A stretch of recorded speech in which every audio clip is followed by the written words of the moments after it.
So is China really the enemy of the U.S.? Are they really the evil CCP that we've all been told to hate and blame for all these any wrong that goes on out here in the United States? Is that true? Do we have anything to back that up? Well, I want to be first to admit that I feel like I was a little bit under brainwashing.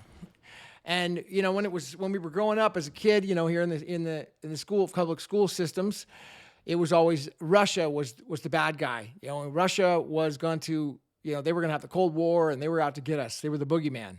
And that's kind of played out it still kind of plays out, right? And I feel like I'm over that brainwashing. Lots of Russian friends. I know that Russia's not bad now. I have no judgment and no bias against Russia. I feel like that's gone. But now I feel like there's this deep-rooted brainwashing conditioning that I've been under from our fake news. Even though I really don't watch the fake news, but it's coming from somewhere. I think it's from MAGA or something. But let's say it's MAGA. They're saying hate Russia. Russia's bad. We had the election problems. Okay, in 2020.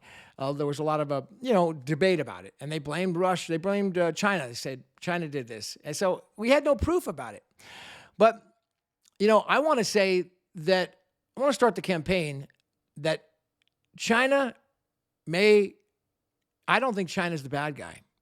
And the reason I want to say this is from personal experience. So over the past few weeks, I went to Las Vegas. I went to Las Vegas for Christmas, and then I went to LA for New Year's with two Chinese friends. All right, both of them Chinese citizens. One of them has a green card. He is in the U.S. permanently as a permanent resident, and the other one is just a straight up Chinese citizen, not a green card. Now, these guys I know from Bitcoin. Okay, they're actually really important dudes from Bitcoin, super influential. So we have Bitcoin as a common ground, and I really don't see skin color or anything like that. So it doesn't really matter to me where they're from. So I don't see them as a race. I see them as equals, as men. So I got to know a lot more about them, specifically Jeremo, who is a Chinese citizen, because he is in tight with the CCP. And you think, whoa, the CCP, isn't that the enemy? The freaking, that's what I've always been taught. CCP is the enemy. Evil CCP, right? That's how I've always been programmed to think that.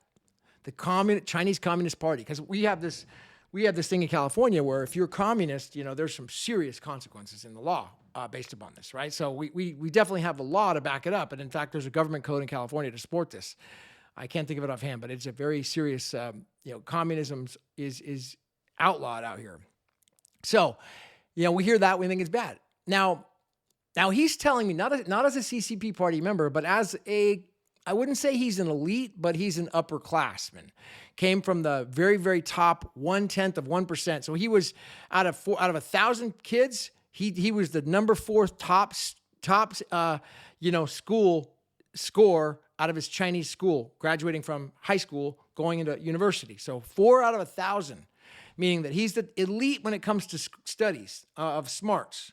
And so then he went into business and he studied economics. And he made the case very genuinely to me that, that the CCP is actually there to help the little guy in China from oppression. Now, he didn't make the case about how the CCP has great laws or anything like that, okay? I do think that there's incredibly corrupt cops in China. In fact, that's what he was facing right now as well. He went back to China.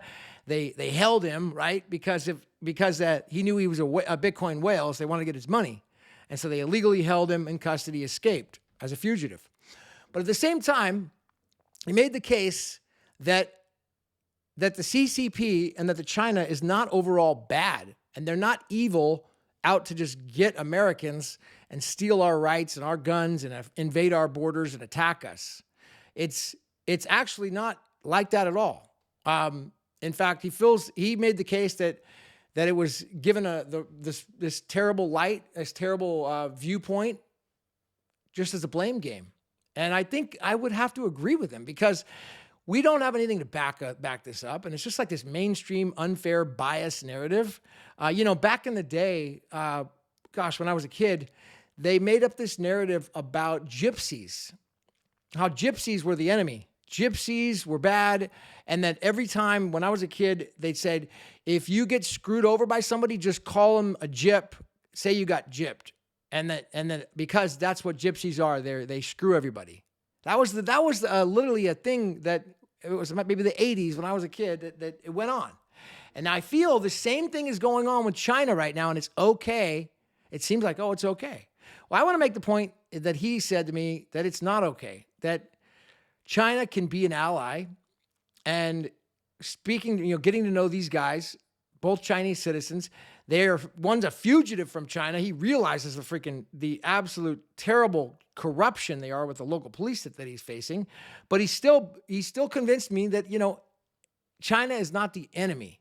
They're not out to kill us Americans and invade our borders and just, sack us against the wall. I'm sure there's bad people in China, okay? But I'm saying overall, I think they're more of an ally that we could work with as opposed to blaming them for everything. So I just want to explore that. I think that it's unfair racism in a way against China that we tend to accept out here.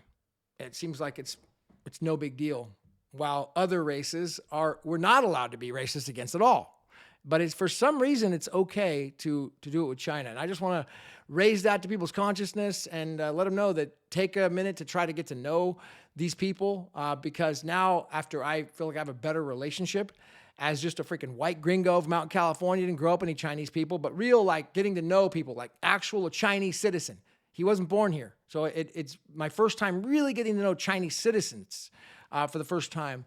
I have a different viewpoint. And I'm definitely more open-minded to believing that they're not the enemy, they're not the bad guy, and China isn't such a bad guy after all. So hope to reconsider people's view on China overall and embrace them as an ally, and especially Chinese, because I think they have a lot of value to offer, and we want to think about competition, not going against people. If we're going to be constantly saying, hey, we don't want immigration, we want to do it all ourselves, that's scarcity, dude. That's a scarcity mindset. We want to say, no, we're open to legal immigration, and embracing the most talented, qualified people to improve America. That's what we want because it helps to raise the value of the country overall. And plus, there's more than enough to go around for everybody. All right? Think abundance. This is Gavin Gregory at the ones. Subscribe. Happy New Year. I'll see you at the top. Later.